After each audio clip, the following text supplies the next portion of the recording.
Welcome to another episode of the IRONMAN Insider presented by Morton. I'm your host, Matt Lieto, and I am pumped for today's podcast as we have a regular podcast, but also a special guest, Taylor Knibb, for a new series, The Extra Mile, which is brought to you by HOKA. And, it's getting late in the season as we enter the final two races, the men's race and the women's race in Taupo of the IRONMAN Pro Series season. It's been a long season and a lot of moves in the overall standings for the IRONMAN Pro season. And you know what? Today we have I think, a very special guest and the new leader on the men's side and winner of Ironman 70.3 Western Australia, the Asia Pac Championships, just this last weekend, Gregory Barnaby. What's going on, man? Hi to everyone. Yeah, it's great to be here. I'm already in Taupo for the last race of the season, the 70.3 World Championships. And can't wait. I'm super excited, and I mean, it's amazing to arrive at this race, being in the lead as a Pro Series. It's just a dream for me, dream scenario. So just one race to go, and have to give it my all in this race. And we'll see. Dude, how stoked are you? Like, even just it's kind of new, but new introduction, being like first 70.3 win Asia Pacific Championship. That's big enough, but like clawing your way back, and like, how does it feel to be in the lead of the Pro Series? Yeah, it feels amazing. It kind of like arrived all at the same time at the same race. So, I mean, to win, my first 70.3 already was something really nice for me. But being, first in the lead of the Pro Series is something absolutely huge. And obviously, the Pro Series was my main goal at the start of the season. I really, when it was presented, I want to give a shot at the Pro Series. Yeah. I mean, that's my goal. And to be in the lead is absolutely amazing. I would have never expected it at the start of the season, for sure. Right. And like, do you, I think I think we met in Nice last year briefly, but we're able to chat a little bit in Cairns down there. And it wasn't maybe a race that you were hoping that you'd have result-wise for the point series. And talking to you, I think you were kind of then like, oh, I think I just like messed up my Pro Series. Yeah, that was for sure my weakest race. And it kind of took me a few doubts after the race. I mean, I didn't perform how I wanted, and I was really shocked. I traveled a long way to do that race. I thought obviously the performance would have been different, and actually, during the race, I kind of wasn't thinking of the Pro Series at that point really, and like general, I was just more thinking about like the single race when I was going to race to just perform my best at that race, and. So I was actually like, during the race, I don't know how many times I was thinking of pulling out. I was just suffering so much. Straight away on the bike, and on the van, it was a long day out there. But at this point, I'm pretty happy I didn't. And I kept on fighting back. And and then the points weren't too bad. So, I managed to like keep myself like in the race and just get my body to the finish line, and that was, and then right now it's super important. It's and to me it's just talking to you after, and like me at the same time, like as the first year of the Pro Series, we knew consistency was going to be the thing, but I could tell talking to you after that you were bummed, and you like thought that was going to mess up your series. And it's, to me, it's rad how the series has kind of panned out, obviously for you specifically, but it really does pay for the athlete that is consistent across the season, consistent, right? Correct. So obviously, the races after were super important for me, obviously starting from Frankfurt. I had the last 2-3 months have been amazing for me, from Frankfurt and Kona, obviously, and my win at 70.3 Western Australia. So it's just gotten better really every race. Yeah, that's great. And let's chat about it, because I was for those that didn't watch the race, Gregory obviously won this weekend. I was able to commentate the event, which I was super stoked to do. And it was, I mean, there was a chance, like, I don't know if you've watched any of it, but, there were times where I was like, oh man, like you were on the ropes on the bike ride a bit. Like you fought back a lot, dude. Yeah, I did. Talk On the us through bike, that race. I was completely on the limit all day. I mean, coming into the race, I was like pretty scared. I mean, having Robert Calling and Christian Hogenhaug in the race, I mean, it Yeah. changes everything. So that, yeah, two of the best, absolutely the best bikers in the sport in long distance triathlon. And obviously my goal was just to stay at the front of the race. So I managed that in the swim. And yeah, on the bike, I just, when they passed me, I was like, okay, now the hard part survives. And yeah, I just, Dude, and tell me about that. Like, well, first that swim looked gnarly. Was yeah, that it was like pretty so rough rough. swim? Yeah, it was so Yeah. rough. And even there, I mean, Jamie Riddle is an incredible swimmer. So it broke as a group. I managed to stay in the five people that were in front. But yeah, I Were you drank quite wondering a what lot he of was water in that swim because it was so Oh, choppy. dude, I bet. And were you wondering what he was doing? Because he would like do these surges and then like swim Yeah, backstroke and then like turn get in the back of the backstroke. group. Yeah, yeah. So I was like, I'm okay if you swim backstroke. I mean, a bit of rest for me as well. That's awesome. Yeah, kind of That's on the awesome. way back, we were like, it was kind of difficult to see the boys. So I think he was like Okay. trying to check where we were and trying to like look where he was going because wasn't super easy to see where we had to Yeah. go. So I think that was why on the way back he was like turning around a bit more. Dude, it is kind of crazy though. Like obviously we know you're one of the best swimmers in the sport. But like watching him like get to the back of the group and then be like, no, I want to get back to the front. You're just like, dang, dude, like that guy is really fast. Yeah, he's really, really fast. Yeah. Yeah, I mean, that's I'm good sweet. enough, yeah, to stay in the group and yeah. Yeah, Obviously, I too need funny. to, yeah. We'll see. We'll see. He said he's going to focus on the Pro Series next year, so Yeah, I he heard. might I be one of mean, those he's super guys. young. It's nice to see. I mean, so many young people just, yeah, coming up to long distance sport. Yeah, things are changing, yeah, rapidly in the sport. It's amazing, and we'll see what he can do. It's exciting. Yeah, no, that's rad. Yeah, and he definitely lit up that race in WA. And so, watching Hogan Hog took a while to catch, Yeah, and then he sat in the back a little bit, and then he he went surged really hard. hard. Yeah. Tell us about that because I think that the group was a lot bigger then, and then like is that what got it down to 7 or 6? I think. Yeah, we were in six then. Yeah, that's Yeah, what broke it up for sure. And yeah, when he passed, I mean, I knew I had to just try to stay there, and yeah, for sure, my best powers in in that stretch of when he passed me, and when I was just trying to stay in the back, and yeah, and then Robert passed as well, so he kept the pace really really high.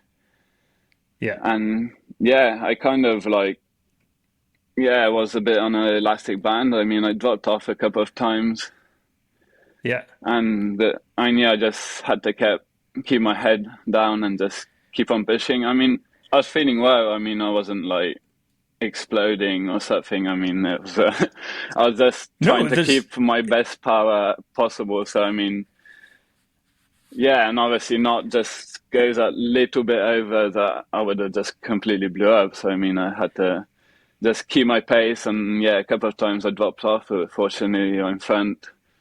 I mean, I think I took like 10 kilometers probably at one point to bridge the gap because I mean I had to just yeah keep you my pace, and they dropped off a little bit the pace fortunately, and yeah, I managed to bridge the gap. yeah it seemed like you and Dubrick were popped off there for a little bit, right? And Yeah, had to exactly. It get was back. quite a few Yeah. kilometers, yeah, and I was in front, and then yeah, Mark passed me the last bit, and he based back up, so he gave me a hand for sure. It's funny. After you guys caught up, I did say like I'm pretty sure some of these guys are gonna have some best power numbers after this Yeah. race.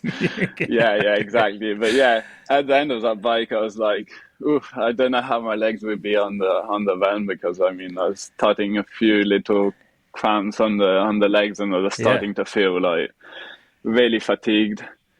So I was a bit scared, but yeah. And it's funny, it's like you look at a course like that and like the finish times, and you're like, okay, that's gonna be easy. But like tell us a bit about, like, for me at least, like I was always best on harder courses, but like the flat courses hurt so much more when you're just Yeah, the pushing that hard power all course, the I time. mean, yeah, everybody sees like the hills and those courses as harder, but yeah, the completely flat courses are really, really tough. I mean, like even Kona, like staying 180k like just on the bars all the time, just having to push Brutal. constantly. Yeah, no sense to like rest your legs, or it's Yeah. just 100% all the time. So yeah, it's really And, hard.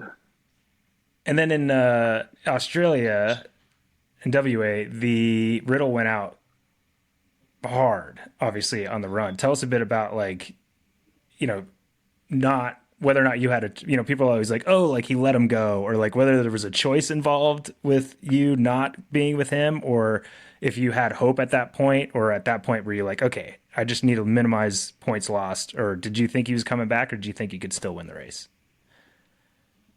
Yeah, when he passed me, it was probably at that point for me like a little bit too fast.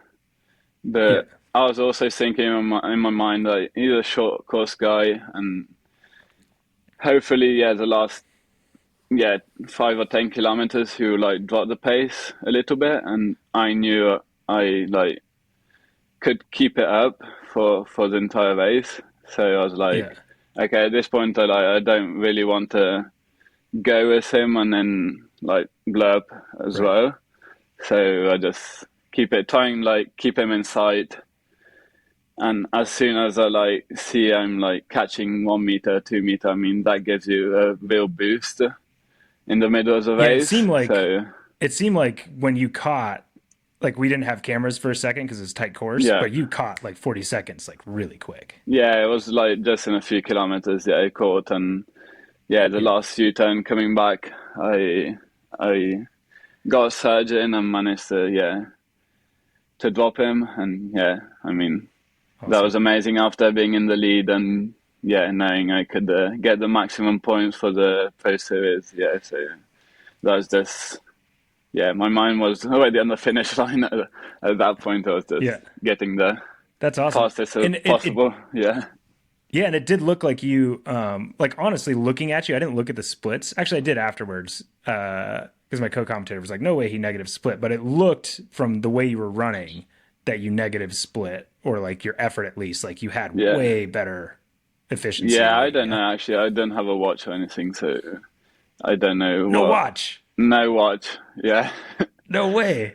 Yeah, I don't know. On 70.3, I never wear one. I just on Okay, feeling. so I don't want you to go too far in this, because now you're leading the Ironman Pro Series, and you're going to get a lot more sponsors when you win that thing. So, like, don't say that you don't like watches. You like Yeah, watches. true. You I just do. don't have one that you like. Correct. Yeah, that's the right answer. He's got an empty spot on his wrist for Yeah, anybody who's listening. He's ready. We'll talk to Breitling for you and yeah, Wahoo. We'll see what we can do. That's awesome. That is crazy though. I've tried that a few times. I weigh too in my head to not have a watch to look at. yeah. I normally use it on an IRONMAN, but even in Kona, I like had it on and I never looked at it. Never Yeah. once. Yeah, dude. So, and I want to talk about Kona as well. We won't go quite into as much detail, but tell me, like, that. I've been out in Kona on a lot of times, obviously, like watching my brother racing myself, like been out on that course watching battles, and the battle for like third through ninth or 10th place out on the Queen Cape, like, seemed gnarly. Like, you guys were just fighting. Was that like pretty? Was that that seemed like one of the, like, a lot of guys in that space were like, that's the toughest race I've ever done in my life. Yeah, for sure. Yeah, that was the Yeah. toughest race for sure. I mean, for me, it was the first corner, and Right. yeah, I kind of didn't know what to expect out there, and especially on the van. I mean, the heat. Everyone, yeah, the heat. I mean, I knew coming into the race, yeah, that was like one of the main parts of the race was just to manage the heat, especially on the van. And yeah, probably that was a bit of my error. Like the first 10K, I started my run, I was feeling really well, but I was just passing those aid stations way too quick and just grabbing just a cup of water and drinking a bit and not really wetting myself. And Right. arrived at the end of the alley drive, and I just started overheating and went up Palani. Even there, I didn't wet myself that much and turned on Queen K, and I was like, oh, where's the next aid station? I was like, way too hot. So I think Because that, you get that tailwind when you get up on Palani, and the yeah, combo of going up that hill and then having just dead air is brutal. it is. And that like 2K from there to the next aid station for me was like the worst. Like people passed me and I was really Yeah. getting slow at that point. So I thought I like throw my race away, and I was like, if I'm feeling so hot now, I mean, I don't know if I managed like to recover from this. Yeah. But fortunately, I managed to survive. There's Yeah. the aid station after, and yeah, I just stopped and just started, yeah, wetting myself. And after that, it started to get better. And for me, yeah, the race, like, it felt like it started there again, and I managed to Okay. catch a few guys because I think I was actually out of the top 10 at that point. So Yeah, I think so. I think you're right. yeah, Yeah. so there, yeah, I started feeling better again, and yeah, I got my race back together. Yeah. And is that, A lot of I people want to were like ask, like, that. It what, was incredible to see Magnus what he did. Yeah, so at a certain point at the start of the run, I passed him and I was like, I don't think he's going to dude, finish he this looked race. terrible. Yeah, He and looked then terrible. he passed me, and yeah, you're right second, and yeah, that was yeah amazing. Dude, and what's cool about, honestly, like, it seems like, and I think the Pro Series will start to do this more because you guys will see each other more frequently. But it seems like, especially in that group, and like with this, I think the kind of young stars that are coming up in the sport, like it seemed like all you guys were like stoked to be in that battle with each other, and like seeing you and Hogan Hog like high five or whatever in WA, and like seeing you guys chat, and like that battle, as gnarly as it was, it seemed like everybody was like, you didn't want anybody to like totally fall out of the top 10, Yeah, right? yeah, Like everybody exactly, was out there exactly. doing it. Yeah. I mean, it's one thing I just love about the sport is the community, and I think Yeah. I mean there's an amount of respect between us athletes that is like I mean so high. I think it's just something I Yeah. really like. I mean, everyone knows like how hard it is to get to that start line, and all the training and all everything you put in every day to get there, and Yeah. to be a professional triathlete. I mean, not just to be in Kona, but just to be at every like start line of every race. It takes a lot. So I mean, there's such amount of respect there, and it's just such amazing guys. I mean, they're all really nice, and it's just a bunch of great people that just get Yeah. on well together. Obviously, there's rivalry. So I mean, yeah, when you're in a Yeah. race, you just want to beat everyone. So obviously, but outside the That's race, I awesome. mean, it's great to chat. Like you said, yeah, it was really nice to get that high five from Christian.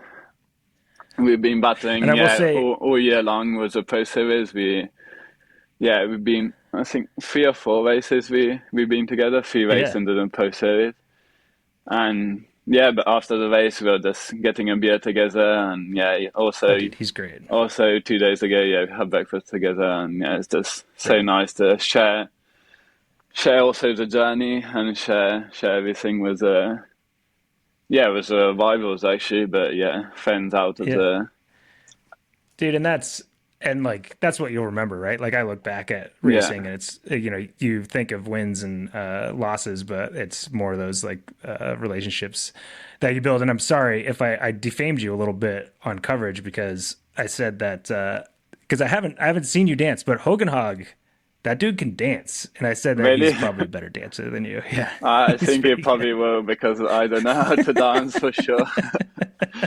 Yeah. That's awesome. That's awesome. Well, hopefully I'll see him But after Taupo and have a bit of a party, and so I can see him dance.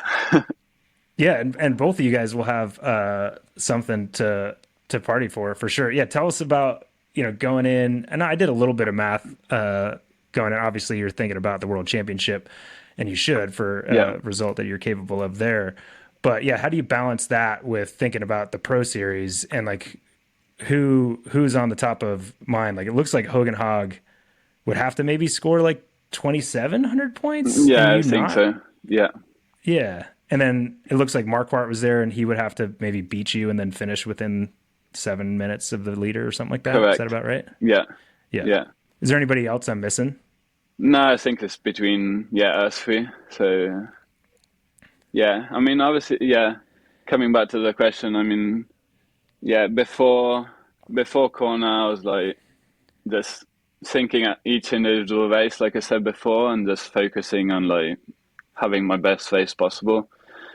And Yeah. I knew in Kona it would have been like the decisive race for the series. I mean, so many points, yeah, out to grab for that race. So I knew Yeah. I had to have a good race there. And after that, obviously, being in a great position, I obviously started thinking about it more. And yeah, obviously in Western Australia, also wanted to have a great race. So I was just trying to focus my mind on that. But obviously, yeah, thinking about the Pro series now, and yeah, it's pretty crazy actually. Thinking our best four races, me and Matthew, like we are Yeah. exactly the same score. Really? Yeah. So coming into this That's crazy. race, if we like, yeah, like you said, if you're in 7 minutes 40, I think, or something like that, Yeah. from the winner, like who arrives in front of each other will win the series. So it's like kind That's of a one-to-one battle, yeah, between him with Christian being a bit of the third guy. Yeah, and is that like that's so different, right? Because you then have to realize like or think like, okay, do I have a chance of winning this world championship? And if not winning it, then it's like, man, do you just Marquardt all day? Like, do you just make sure like he needs to beat you? Like that would be the smart thing to do, right? yeah, Kinda. I know, kind of. I mean, for sure, like I'll have to keep it in sight all day. I mean, no, I'll have people out there just telling me where he is, how far in front or behind. Yeah. Hopefully behind for me. Yeah, he would be. So yeah, that would be. I mean, yeah, for me it would be one of the main things of this race, knowing where they would be. Yeah, for the Yeah. Pro Series, obviously. Dude, that's gonna be It's a so race fun to inside the watch. race for sure. Yeah, it's a bit Yeah. strange. I mean, yeah, it's never happened, and first year's a Pro Series, so I mean it's kind of all new, but yeah, Yeah, that's so cool. And is it kind of crazy thinking about, and like you said, camaraderie and these different athletes? How crazy is it that Marquardt does what he does, yeah, right? Like the fact that like how hard it is to be a pro, and like yeah, he's doing that, and then like a freaking genius trying to cure cancer and stuff. It's yeah. like, come on, man. It's amazing. Yeah, I Yeah, really, yeah, I don't know how he manages. Really, it's pretty amazing what he does, and yeah, it's incredible. Yeah.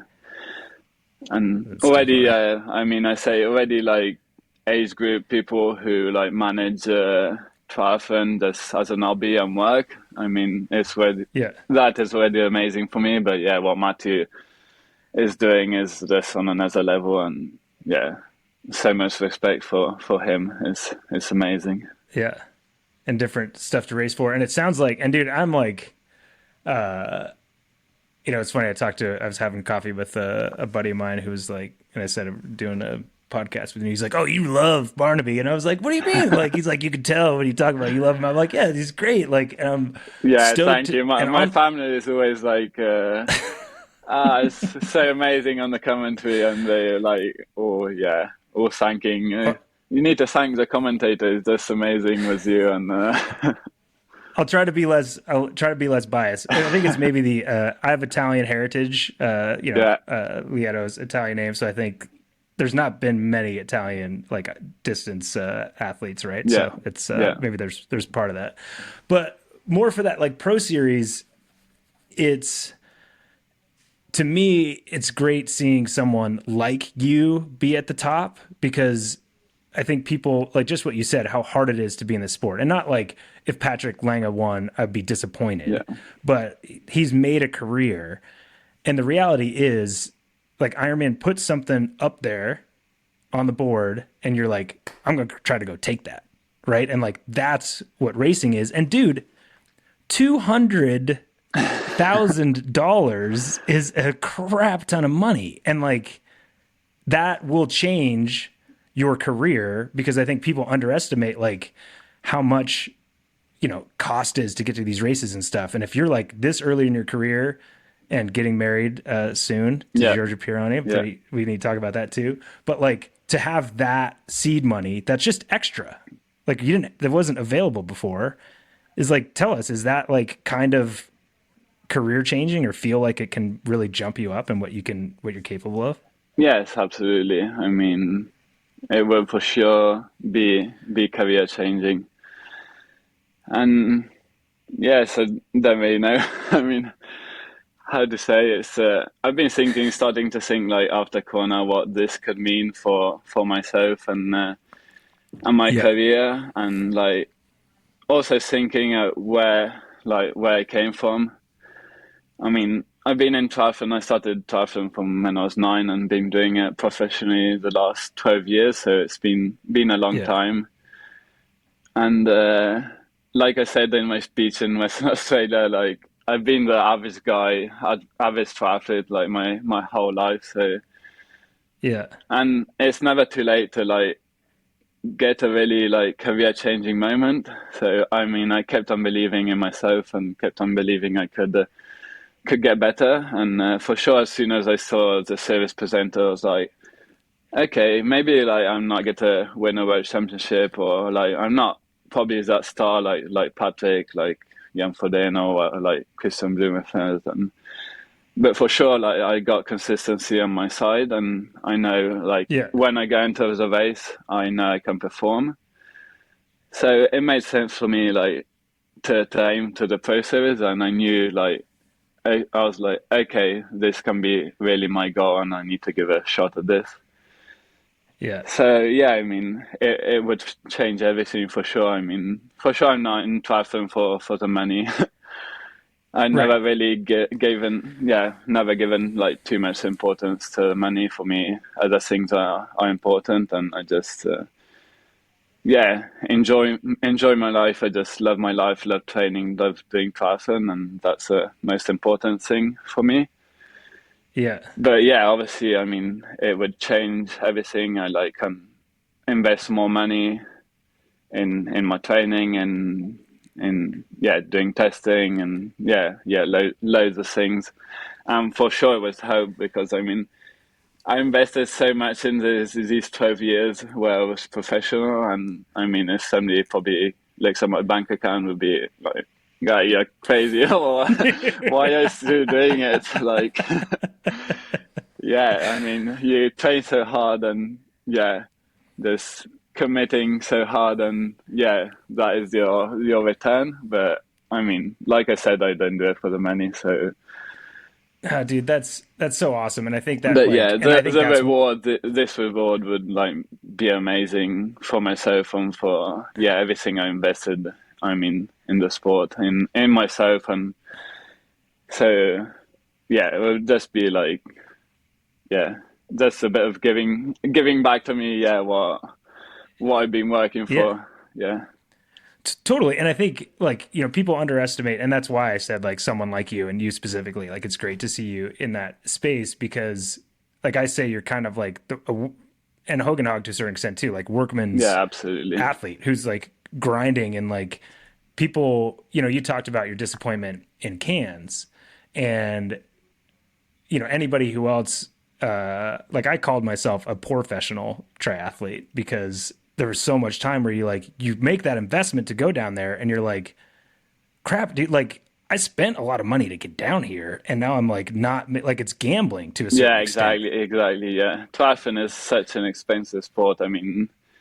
Yeah. just yeah, all the bike. I mean, all the gear you need in triathlon, but especially, I mean, the traveling and the expenses. I mean, yeah, obviously we're traveling all around the world, and it's already my second time to Australia this year, and yeah, I'm here in New Zealand. So, I mean, yeah, the cost to do triathlon is like huge for us. I mean, Totally. yeah, it's kind of difficult, yeah, to balance everything. And when you go to a race and you don't perform, and you're obviously outside of the as a prize many positions, yeah, it's kind of difficult.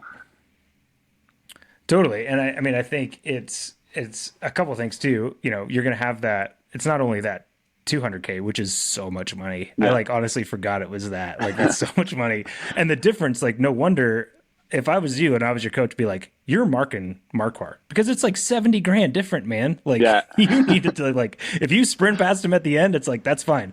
But like do what you have to do. Um, you know, coming back to what you said earlier and that like, you're never going to be one of those stars is that that's not that's not true, right? Like you've been 6 and 8 at your first two world championship over the Ironman yeah, distance, but some of those things that you're talking about that you can change and have that support are like obviously it's talent that gets people to be world champion and those stars, but it's also that that support support. and Yeah, it's yeah, it's huge. So man, I'm stoked for you thank and you. Yeah, I like how looking you forward to see it. watching. Yeah, I mean, I've It's always good. believed in myself, and yeah, hopefully I can get up there even in like the 1 day racing.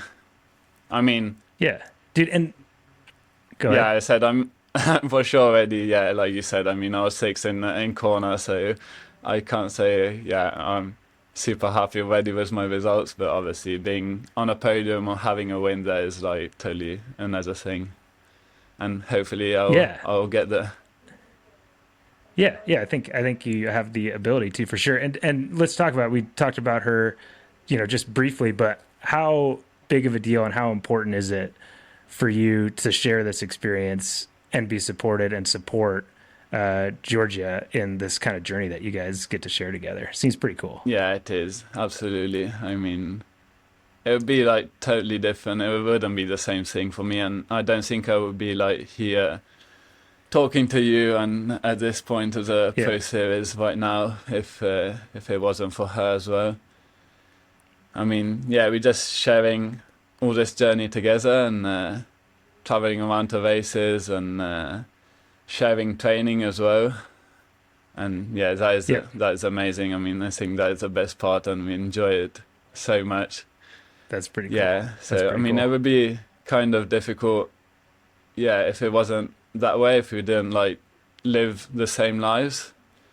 Yeah, I was Yeah, saying we left home now middle beginning of October, and yeah, so at the end of the trip it would be more than 2 months we were away, and if we weren't yeah, together, yeah, it would kind of be strange and yeah, been not so easy. So yeah, it's just dude. And it seems cool. Like you know, obviously somebody's going to be having good races, somebody's maybe not as good races, and like I've seen that with you guys, and it doesn't ever seem to affect your support for the other person. And I swear, she seemed way more excited about Kona than you did, even right? Like she was so pumped. yeah, absolutely. I mean, yeah, she hasn't yeah, she isn't having a great period, and yeah, it's hard for her, but yeah, like you said, that doesn't change the support she gives me. And Yeah, I mean, we kind of like try to support each other, and yeah, the best we can. I mean, it's not always easy. I mean, being in yeah both in the sport. I yeah, mean, obviously she's not having a good period, so it's difficult for her. She maybe like is a bit down, but yeah, we yeah, try not to have that affect each other, and try to just like be the best persons we can with each other, even if we like sometimes be down and sometimes be like, not really in a great position, but that's great. That's awesome. We managed to like balance all these things. Dude, and I will say, we've talked about it a little bit, but World Champs and the end of the Pro Series is 10 days before Christmas. And if you win 200 grand and don't get her something sweet, you're in trouble. Yeah, for sure. Yeah, I know. And yeah, like you said, we're getting married as well next year. Yeah. So what time? When next year? The 24th of May. Yeah. Oh, right. Actually, it's funny. Awesome. It's exactly the same day as Leon Chevalier. So we was in Kona. And it was really? No way, like the same day. And there's a great cool. guy in our sport. And and I would say he's like, I put him kind of on the same level as like you and Hogan Hogg. Like he, like also, talking to him about aero testing, and he's like, I don't get what? Yeah, he's got the best position in triathlon, and he's never done like aero testing. So That's too funny. So where are you guys getting married? Close to home in Italy. Yeah, so where Awesome. Giorgio grew up is close to Genoa, just north of Genoa. So yeah. Awesome. So we can, have maybe a bigger wedding as well. That's great, man. It'd be nice. I mean, looking back, I know a lot of cost out the door for travel, but with that Kona result and that's pretty huge. And obviously, still to fight for. You gotta fight for that 70 grand. Absolutely, yeah. That's awesome. Into the finish line, yes. Never finish, so yeah. Can start celebrating after that finish line in Taupo. Hopefully, the top spot for me. Well, dude, I think it's we talk about triathlon all the time and like a never giving up and anything is possible. And I think for you, it's kind of fun for me to watch WA and see like early in the bike that and like you push through and have your breakthrough win. But again, talking to you after Cairns, like you seemed like really bummed and that like the Pro Series gone. And it's like, no, man, like you've stuck to it and you've shown you just like show up every day. And this might be like the season of your career, the career making season, Yes, exactly. Cool. It's really strange if I think about it, how the year started. Because also I started racing like really late because I mean my plan was to start racing in Texas. And like my plan was just blown up like before my first race because I was injured and I didn't know if I would have managed to like do 3 Ironmans because I actually like just did 1 Ironman in 2023 and 1 Ironman in 2022, so I hadn't like really done 2 Ironmans in a year, so I didn't know how my body would have responded doing 3. So kind of it was strange at the start of the season, but it's just turned around. I managed, like you said, just kept on working and tried to be the best athlete I could be, and it's amazing to be here. And we've been talking way too much about the 200 grand, but I mean it would mean way more. I mean, winning the Pro Series, that would be, I mean, just huge for me, and that is like, for me it's a lot bigger than the money. I mean, it's a first Pro Series, and I think it would be kind of like being a part of the history of triathlon, I think. I mean, I kind of like in Nice, and I mean Nice was my first World Championship, so I was like walking down the promenade and seeing like all the images of who won the Ironman World Championships, and just stopping and like looking at them all from the first person there and saying it would be cool to be one of them. So totally. And like to your point, like it's we talk about the money and like the series and like the battle, but it's shows the most consistent and best long distance athlete in the world for the season, and for you to be able to say that about yourself that's pretty stinking cool, man. Absolutely. That's rad. Well, sweet, man, one more race to go, and can't say how much we appreciate you coming on the podcast, and I am super excited to come. Yeah, it's been a pleasure. Thank you very much. Just a few days. Yeah. Yeah, of course. Sweet, man. Well, yeah, see you in a few days. See you here. Thank you very much.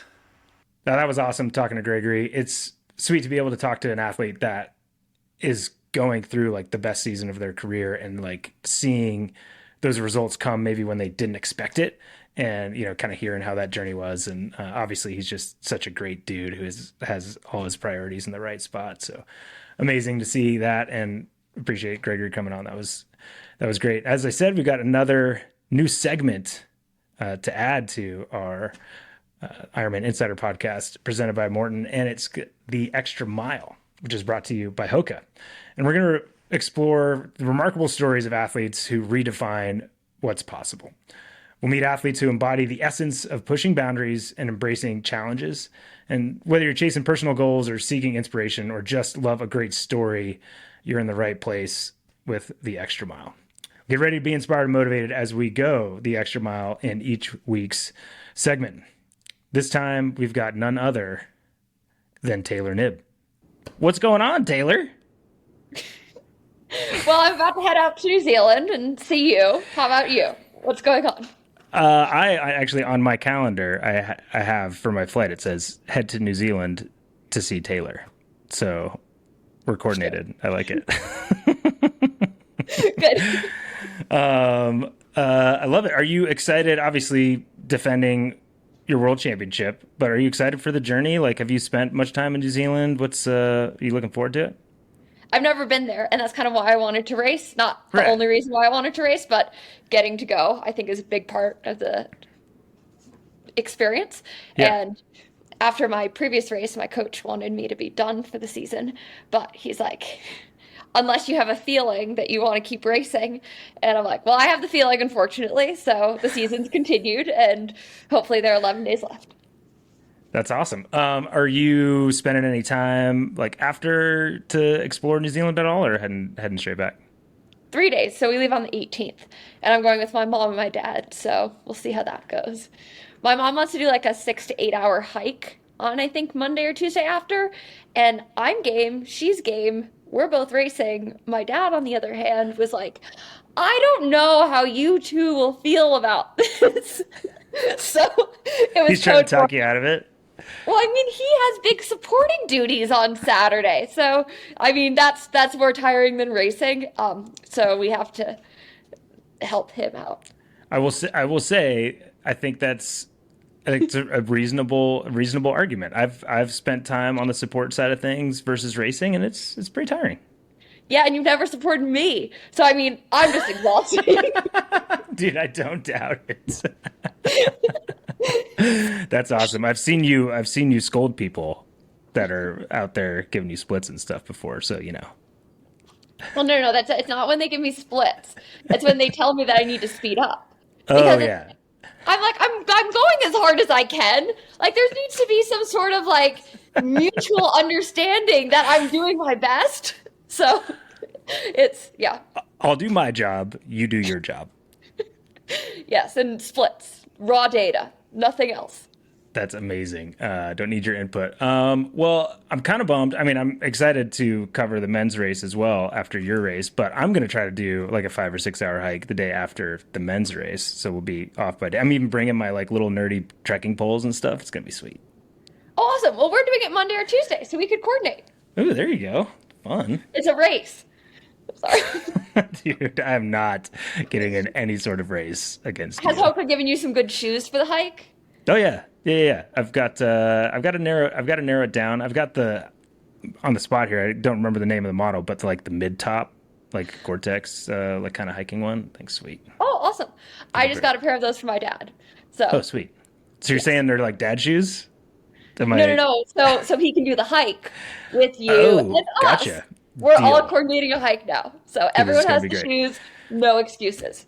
I think there's going to be a lot. And I think it's I think the shoe is the Speed Goat.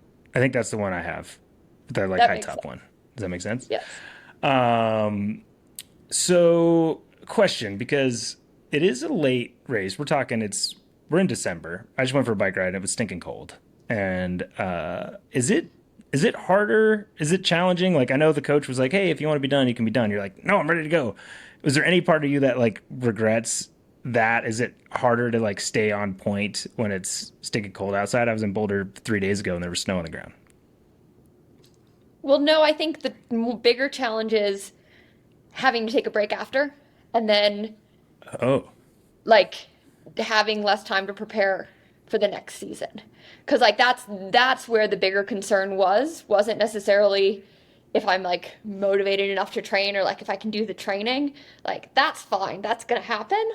It's how does this impact next year? And when you're ending middle of December, then you're only starting January 1st probably if you take a 2-week break.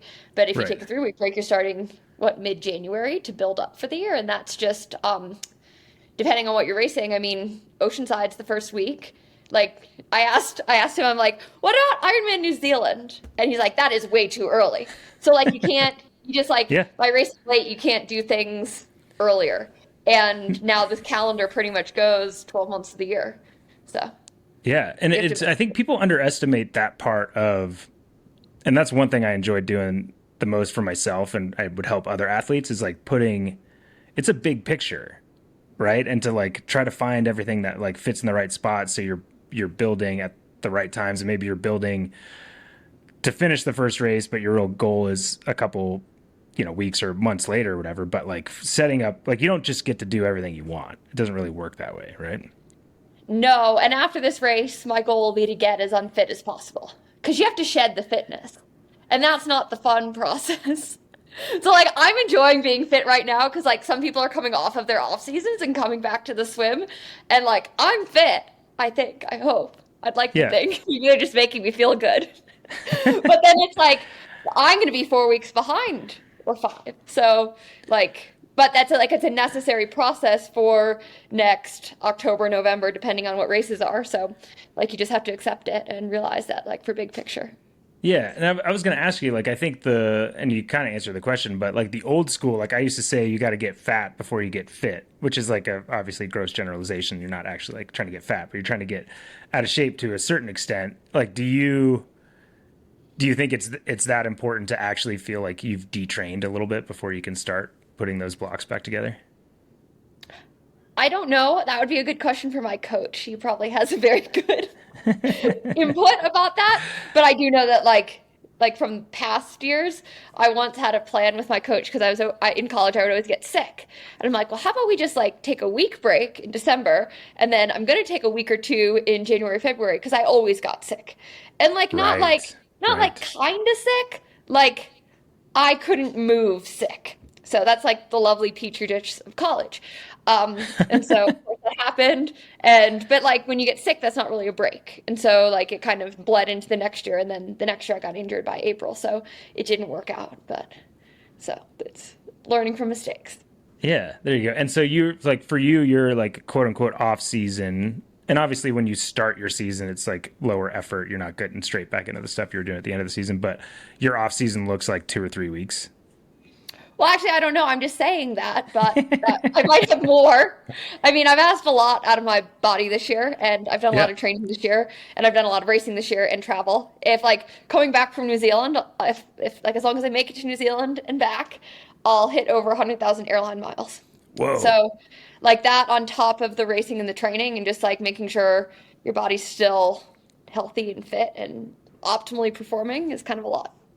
So you've got the like primo status on the airline. Yeah, yes.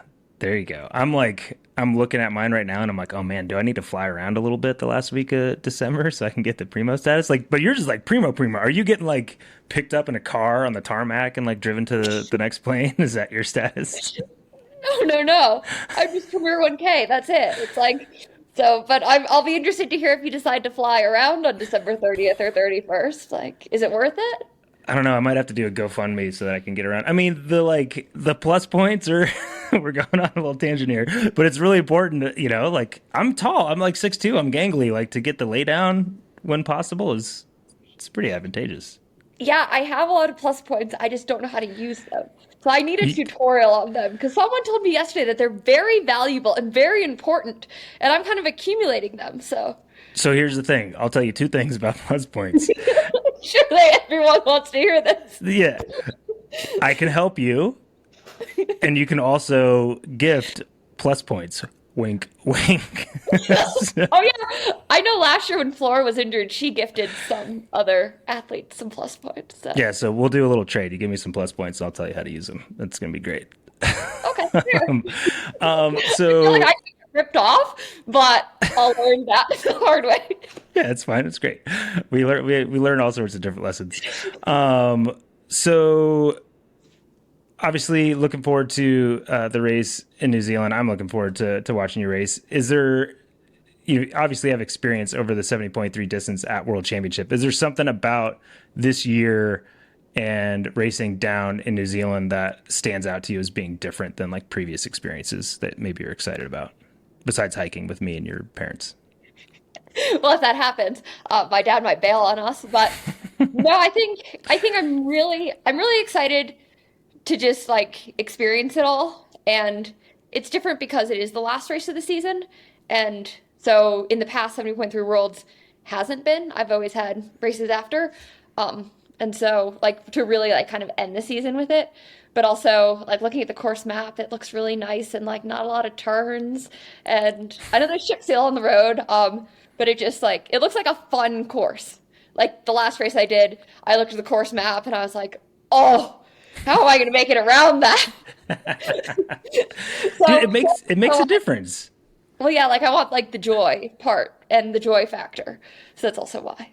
Yeah, that's awesome. And I think like, and Taupo has been, you're been around your parents doing Ironman for years. Like that's one of the most historic iron distance races has been down in that zone for years. So like we've all seen pictures of that course and how beautiful it is. And we're seeing, I saw a post from Kat Matthews today. She's down there and I'm like, oh man, I got like super excited when I saw that post. I'm like, I'm bringing my fly rod. Definitely going. It's going to be beautiful. It's going to be great.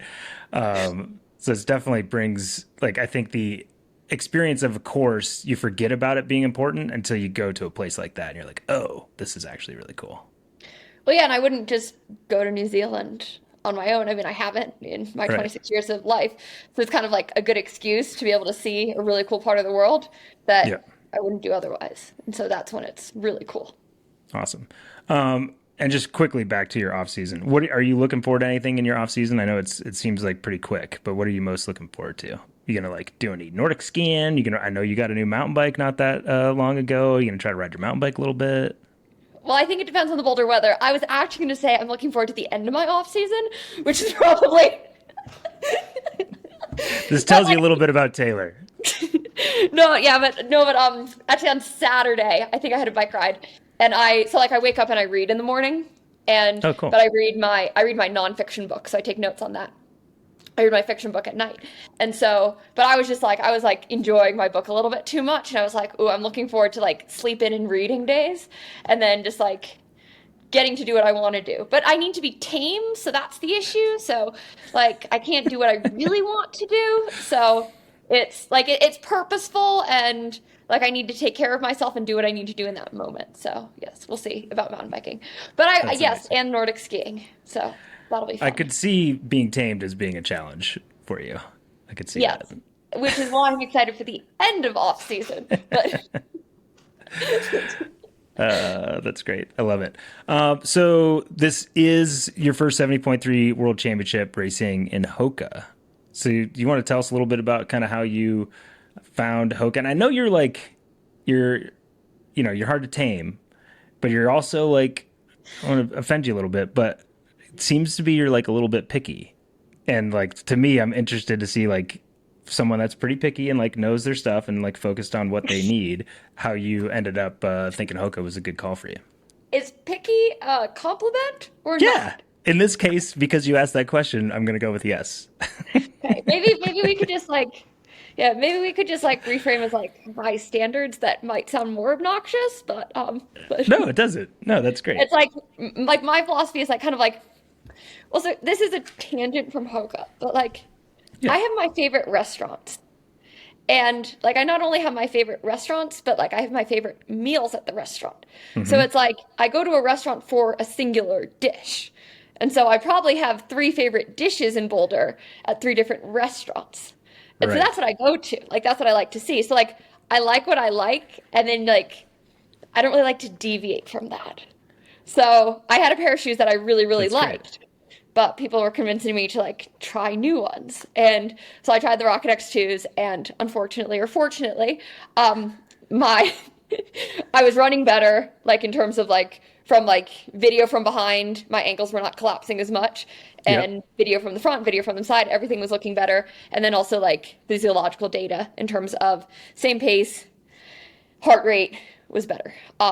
So it was kind of a no-brainer, but yes. But I had like strict rules about I had to find a good training shoe, and then I had to find race shoe or multiple race, like a company with a race shoe that had like that worked for short course racing and long course racing. And I needed to do, Patrick made sure that I raced both of them. So the Abu Dhabi Right. like cancellation pushed, I was going to race Abu Dhabi and Oceanside and then decide. But then when Abu Dhabi was canceled, I needed to race Yokohama before I decided, because there Right. are pieces of races that like you just don't know until you do them and go through the motions, and like the shoe can't be tested in a race scenario without a race. So No, definitely not. my philosophy. So yes, so I raced Oceanside, they passed, and then raced Yokohama, and it was great. And so I had a good run in Yokohama. Sorry, I'm not supposed to say that. I wish I could have thrown that run out later. Yeah, no, But, that's great. Yes. And then yes, but also one of my weaknesses is I don't like to spend money, and so I don't like to buy things. And so I'm not good at replacing my shoes. Like, I'm the kind of Right. person who, like, I'll walk into my PT and he'll be like, "Oh, Taylor, those are done." Or, Lawrence. And again, Lawrence is Yeah. like, "Taylor, those shoes are shot. Like, they're beyond dead. Like, get rid of them." So I overwear shoes. So now, like, having a very generous shoe sponsor, Yeah. hopefully that will be keeping me healthy because of one of my weaknesses. So, No, it's good to know. And it is a huge difference. Like, I remember when I was buying running shoes versus when I got a sponsor and I got as many as I wanted. It was like, I was stretching 5 or 6 months for a pair of shoes. And then it was like every 2 months I was swapping shoes.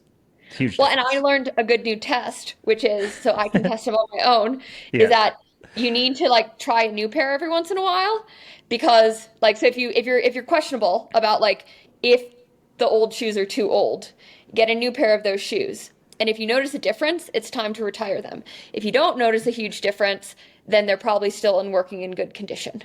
So then you can just like cycle in the new pair once a week and make sure that your old pair isn't getting too trashed. Yeah. Apparently. I don't know. There you go. That's great advice from Taylor Knibb. To sell more shoes to avoid injuries.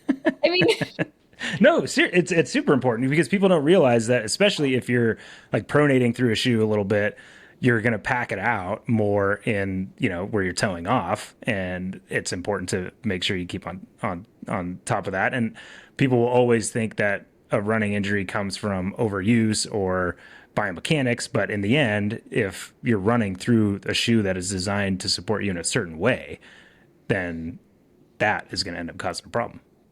yes, and a new shoe is a lot more cost effective than an MRI, a CT scan, surgery, PT, and I know from experience. So, I mean, I had a foot injury, and part of the reason, like there are probably 6 causes of the foot injury, and one of them was I was running in way too old a pair of shoes. So, Yeah, there you go. Running shoes are cheaper and more fun than MRIs and injuries. yes, especially in the United States. Sorry. That's awesome.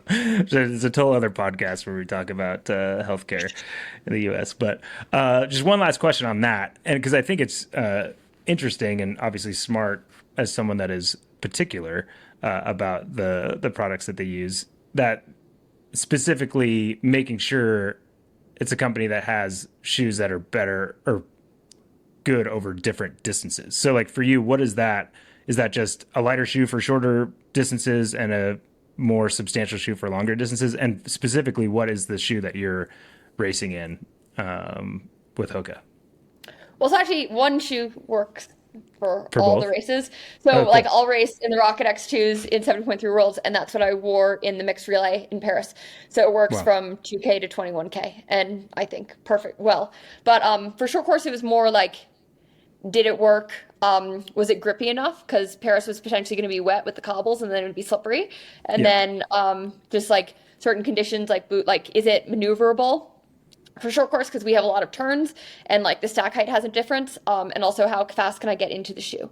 So that's also another issue. And then for a long course, it's just kind of like, does it work for a half marathon? Because some shoes that might work for like a 5K perfectly might not work. It's dependent on the athlete and the speed and everything, but I like them so far. So thank you to HOKA. There you go. Well, I'm excited to see you racing in those shoes and down in Taupo in just, it's probably about 10 days now. Something like that? Yes, it's 10 days. It's like 10 days it's 11 days on our calendar, but we'll lose a day. And I just had to fill out my whereabouts. And it's like, I'm like, how do I do this? Because I write a lot of notes. That's what I've been told by USADA. Because I've asked a lot of questions and just like write a lot of notes. Because legally and technically, I will not have an hour between 5 a.m. and 11 p.m. on Thursday. Right. Totally. Like, it just doesn't exist because I passed the date line. And then my overnights for that, a lot. So just different considerations. There's a lot to figure out. Well, I know your whereabouts are going to be hiking along a couple days after the race and having a good time. But super looking forward to it. Expect to see you at the front of that race. And thank you very much for being part of the first edition of the Extra Mile brought to you by HOKA. Well, thank you. Thank you for having me. Absolutely. Well, that was sweet. Great to catch up with Taylor and kind of get a little behind the scenes of what she's doing, getting ready for Taupo and, what her off season might look like as well. She's pretty small off season, but great. We appreciate that. And thanks to HOKA and Taylor for being a part of the podcast today. And obviously, again, great thanks to Gregory Barnaby. He's got one more race he's got to fight. The women's side is pretty tight too. We got Jackie Herring and Kat Matthews fighting it out at pretty close racing. So there's going to be a lot to follow. So to stay across all the latest Ironman Pro Series news, follow at Ironman Try on Instagram and check out proseries.ironman.com for standings, athlete bios, episodes of A Fighting Chance, replays of the races, and more. Thanks again to our presenting sponsor, Morton, the official sports performance nutrition partner of the Ironman Global Series. All Ironman athletes have access to Morton hydrogels and solids on course in 2024.